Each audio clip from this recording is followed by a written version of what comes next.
On a parlé un petit peu, mais et je vais passer la parole à Jennifer, puisque comment se comporter sur les réseaux, c'est un petit peu ce que tu nous as dit préalablement, mais on va rentrer dedans. Comment tu te comportes sur les réseaux? Quand je dis comporter, bah, tu parlais tout à l'heure d'une page où tu allais sur LinkedIn voir les contacts des entreprises. Est-ce que tu peux nous en dire plus de quelle est ta routine sur du réseautage digital et aussi physique?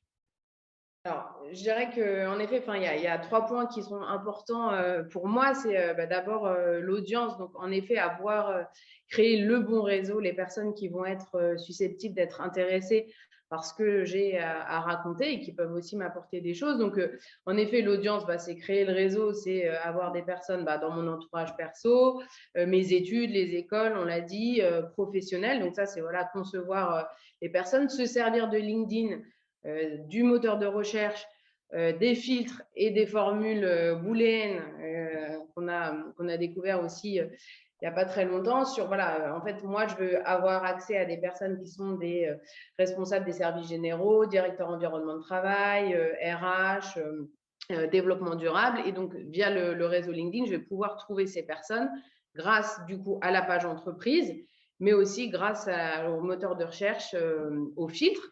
Et du coup, je vais vraiment pouvoir avoir accès directement aux cibles qui m'intéressent, qu'on appelle nous les top décideurs, et avec qui je vais pouvoir rentrer en contact. Donc ça, c'est le premier point, c'est l'audience. Après, c'est le contenu, c'est-à-dire qu'il faut que je poste des choses intéressantes, précises, concrètes, qui vont pouvoir s'adapter aux personnes du réseau à différents stades, qui vont être intéressés ou pas par ce qu'on propose, mais qui vont pouvoir voir un peu ce que je poste. Moi, mon objectif, c'est de devenir un peu incontournable, une évidence, de se dire, voilà, je suis un expert en matière de gestion des déchets et d'amélioration du tri au bureau, et je suis légitime parce que je vais poser des choses intéressantes. Alors là, c'est la légitimité, j'entends sur LinkedIn, tout ce que tu fais Oui. sur LinkedIn. J'ai envie de te demander comment tu te comportes pour relier ton réseautage digital avec le réseautage physique. Est-ce que tu le fais déjà? Oui, alors déjà, dès que j'ai un prospect, un partenaire, un prescripteur, un client que je rencontre physiquement dans la foulée, si je ne l'ai pas déjà fait en amont pour rentrer en contact, en fait, il y a soit je le fais en amont, je rentre en contact avec la personne pour initier des échanges en vue de la rencontrer, et dans ce cas-là, je l'ai déjà invité à me suivre sur LinkedIn. Voilà, ça se passe dans ce sens-là. Soit à l'inverse, quand j'ai pu rencontrer quelqu'un dans un réseau physique, en rendez-vous ou autre, je vais dans la foulée tout de suite lui proposer de se connecter, voilà, pour ajouter cette personne à mon réseau, de manière à ce que voilà, on soit en relation et qu'il voit aussi du coup mon contenu et inversement. D'accord. Benoît, est-ce que tu as le même type de pratique de ton côté? Comment tu fonctionnes là-dessus? Moi, par rapport au… Je suis désolé si on m'entend mal, j'ai vu qu'il y avait un problème. Oui, ben, ouais, faut que tu te rapproches un petit peu plus du micro, mais c'est pas grave.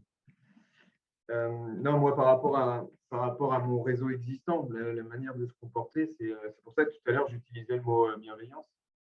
Je pense qu'il faut… vous allez être recommandé par votre réseau, c'est quand même la finalité. Quand vous êtes recommandé, la moindre des choses, c'est vraiment d'assurer par rapport à la personne qui vous a envoyé. Parce que la personne qui vous a recommandé, elle s'est mouillée pour vous, elle a engagé son image. On ne recommande jamais quelqu'un de mauvais. Donc, si vous voulez, ça, le comportement, pour moi, c'est la règle numéro 1. Alors, je ne dis pas qu'il faut traiter mieux une personne qui vous a envoyé qu'une personne qui vous a trouvé parce que vous avez passé une annonce terrain maison sur Le Bon Coin. Mais mettez-vous peut-être une pression supplémentaire à ce moment-là, parce que si vous voulez continuer d'être recommandé, inévitablement, vous avez intérêt d'être bon. Et vis-à-vis de cette personne-là, comme je vous dis, c'est votre prescripteur, il a engagé son image. Vous êtes redevable envers cette personne-là. Ouais, voilà, niveau comportement, je pense que c'est ça il faut faire preuve de professionnalisme à ce moment-là. D'accord. Et être, oui, c'est ça, garder cette crédibilité et surtout de ne pas la casser parce que toute cette pyramide de contact peut se casser si derrière Euh, tu Ça fais va pas le… aussi vite dans un sens que dans l'autre. Voilà, c'est Ça ça. peut complètement se dégringoler. Et aussi, il y a une chose qui est très importante, je pense, c'est votre réseau, vous mettez longtemps à le créer. Il ne faut jamais le considérer comme acquis. Il faut absolument, je pense, multiplier les actions. C'est tout bête, mais moi, quand je vais à un endroit précis, un rendez-vous clientèle, mais je vais essayer de cibler les endroits stratégiques. Tiens, ici, j'ai peut-être un partenaire qui est là. Tiens, il y a une agence immobilière que je ne connais pas ici. Sur le chemin, je vais m'arrêter les voir. Ce qu'il faut, c'est ne jamais arrêter. Faut rendre vos actions pérennes. Parce qu'il y a un moment où vous allez dire, c'est bon, j'ai mon réseau, c'est bon, je peux vivre là-dessus. Il va s'essouffler, ce réseau-là. Et vous allez peut-être arrêter de le voir. Et là, vous allez tout perdre. Et vous allez peut-être mettre 6 mois à refaire ça. C'est de l'inertie, en fait. Donc, il faut Et tu vis la même chose, et tu vis la même chose sur le digital, sur LinkedIn. Quand tu es sur LinkedIn, c'est pareil, tu crées une routine en fait. Exactement. Je pense et là, il y a en plus, c'est un jeu assez subtil, mais là, c'est plus Antoine qui pourra en parler. Comment ne pas saouler les gens et comment réussir à faire quelque chose d'intéressant, comment capter une clientèle en amont de leur projet. C'est tout ce que Antoine nous avait expliqué dans la formation et le réseau, mais ça, Ah bah, si tu permets, on va laisser la parole à Antoine Ouais. sur un mot. Antoine, effectivement, cette prise de parole. Alors, digital, et je pense que Isabelle, après, va l'apprendre sur la partie physique. Ça va être, à mon avis, il va y avoir des vraies relations. Mais digitalement, comment je prends la parole? Parce que là, j'ai entendu prise de contact. Donc, là, c'est Jennifer qui prend des contacts via LinkedIn, etc. J'ai une vraie qualité dans ma relation avec les personnes. Mais qu'est-ce que je dis? Comment je formalise mon contenu sur LinkedIn? Alors, déjà, il faut faire l'effort de résister à la tentation de l'autopromo parce que sur les réseaux sociaux, notre zone de confort, c'est de parler de nous, de notre offre, de nos produits, de nos services. Donc, il faut essayer vraiment de combattre cette tentation qui est permanente et faire l'effort de se décentrer. Le réseautage, c'est l'art de s'oublier pour s'intéresser sincèrement aux autres. Oula. Alors, tu peux Ouais. la refaire, celle-là? Le réseautage, c'est l'art de s'oublier soi-même pour s'intéresser sincèrement aux autres. La véritable empathie, c'est quand on oublie qu'on est soi-même et qu'on est tout entier en posture d'écoute et de compréhension. Sur les réseaux sociaux, c'est pareil. Donc, en termes de contenu, pour répondre à ta question, il faut faire l'effort de dire ce qui intéresse les gens qui nous intéressent. Il faut se mettre dans la peau des gens avec lesquels on veut faire du lien et se poser la question, tiens, ces gens-là, qu'est-ce qui les attire vraiment? Ou à l'inverse, qu'est-ce qui les préoccupe? Qu'est-ce qui les empêche de dormir la nuit? Bah, j'ai juste à parler de mes produits, c'est ça qui les intéresse. Eh bien non, parce que tous les gens avec lesquels on est connecté en digital dans le monde réel ne sont pas à l'étape où ils veulent acheter de nous. L'immense majorité de ces gens-là ne sont pas du tout là. Ils ne sont pas du tout là. Par contre, ils s'intéressent déjà ou ils font de la veille sur un certain nombre de sujets. Donc, si on veut capter leur attention, déjà, on va écouter ce qu'eux ont à raconter. Donc, on va être en posture d'interaction avec eux sur leur propre contenu. Et nous, on va faire l'effort de publier du contenu qui correspond au genre d'infos ou de réflexions que eux recherchent spontanément. D'accord. Alors, c'est vraiment ça, se décentrer. ça marche. Donc, il y a une notion effectivement de contenu pluriel et de générosité. Voilà. Isabelle, tu rejoins ça et comment tu le vis de façon Alors, moi, large? j'aime bien quand j'accompagne les gens, comment dirais-je, aller sur les fondamentaux du comportement. Voilà, parce que le réseautage, c'est un art, un savoir-être hein, finalement. Et on doit, et je rejoins totalement Antoine, et finalement, effectivement, sur les réseaux sociaux, c'est totalement le prolongement de la vie réelle. Mais on doit se concentrer sur la rencontre finalement. Hein. Le réseautage, c'est ça, c'est l'art de la rencontre. Et on doit garder finalement en tête ce mot-là. On n'est pas là pour, comment dirais-je, vendre quelque chose. On est là pour créer une relation, l'entretenir. Et Benoît le disait tout à l'heure, entretenir son réseau, c'est hyper important. Donc, se concentrer sur la rencontre. Ça veut dire qu'il faut aussi créer de la confiance. Parce que le réseautage, finalement, c'est une question de confiance dans la durée. C'est ça qui…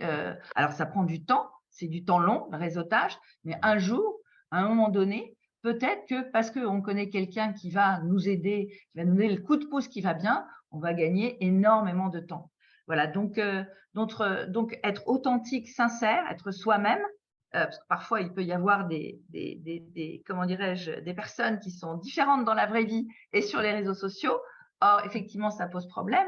Et quand on est un petit peu un soi augmenté sur les réseaux sociaux, quand vraiment on en arrive au moment où on se rencontre physiquement, ça peut être problématique. Donc, être vraiment, pour moi, en convergence vraiment en cohérence entre qui on est dans la vraie vie et qui on est sur les réseaux sociaux. Ça, c'est hyper important. Alors, Antoine, je le formule autrement, mais tu l'as dit toi-même, être soi-même une opportunité pour les autres avant d'en chercher pour soi-même.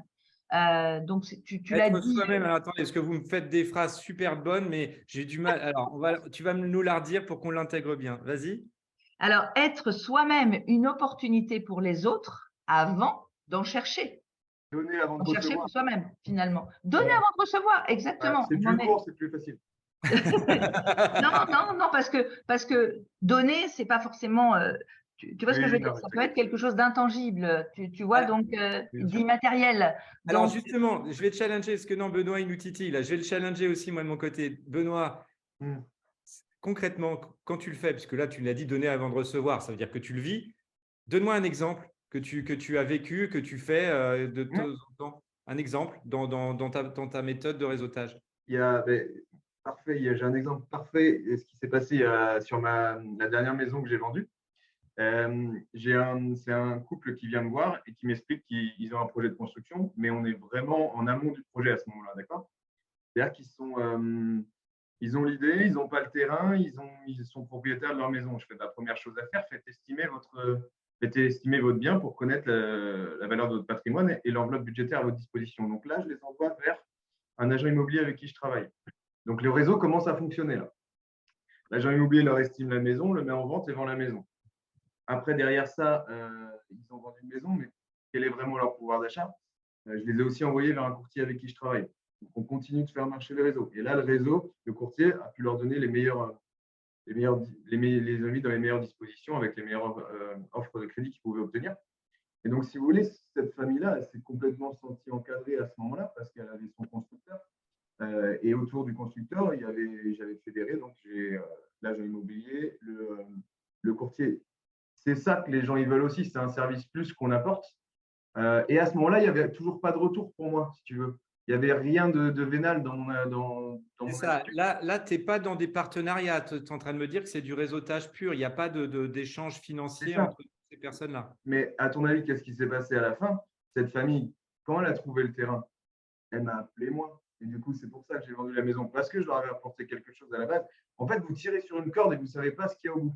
Ce qu'il faut, c'est faire les choses gratuitement et en fait, vous multipliez le genre d'action et à la fin, il y aura un retour. Il est difficilement quantifiable. Ça ne vient pas tout de suite. Mais à force de faire ce genre de choses, alors ça peut même être une philosophie de vie, hein, si tu veux. Hein. Tu n'es pas obligé de le faire que dans le boulot. Ça peut être au quotidien. Ça paraît être généreux. Comment? D'être généreux. Mais ouais, c'est ça. Mais c'est vraiment de la générosité. Alors, on parle générosité, là, ça m'intéresse. Je vais revenir sur ce que disait Antoine initialement, la crédibilité, les contenus. Jennifer, parce que je sais que tu fais pas mal de posts sur LinkedIn, quel contenu tu mets dans tes posts pour justement ne pas être simplement la femme sandwich qui propose les produits, les produits directement? Alors, en effet, la tentation est, voilà, c'est simple de parler de soi. En effet, alors nous, Green c'est le tri des déchets, mais en fait, nous plus largement et moi, mon secteur enfin, ce qui me passionne, c'est le développement durable. Donc c'est-à-dire, c'est prendre la parole pour apporter des éléments à mon réseau. Pas que sur le tri des déchets, c'est-à-dire les sujets d'actualité. Hein, enfin, tout le monde en parle sur l'énergie, l'eau, le gaspillage alimentaire. C'est sûr, tout le monde peut être intéressé par le tri, mais il y a aussi comment, à la base, on réduit ses déchets déjà avant de les trier. Donc, c'est apporter d'autres choses. Mais c'est vrai que moi, c'est plutôt orienté développement durable parce que c'est ce qui, moi, personnellement, me passionne à titre perso et pro. Et du coup, c'est apporter des connaissances dans vos connaissances à vous, les transmettre aux autres. Et c'est vrai que les gens apprécient parce que ça leur permet de répondre à d'autres problématiques que celles que vous adressez directement. Donc là, tu te crédibilises et pareil, tu es généreuse dans ce que tu apportes et en plus, tu amènes ta crédibilité par rapport à ça. Très bien.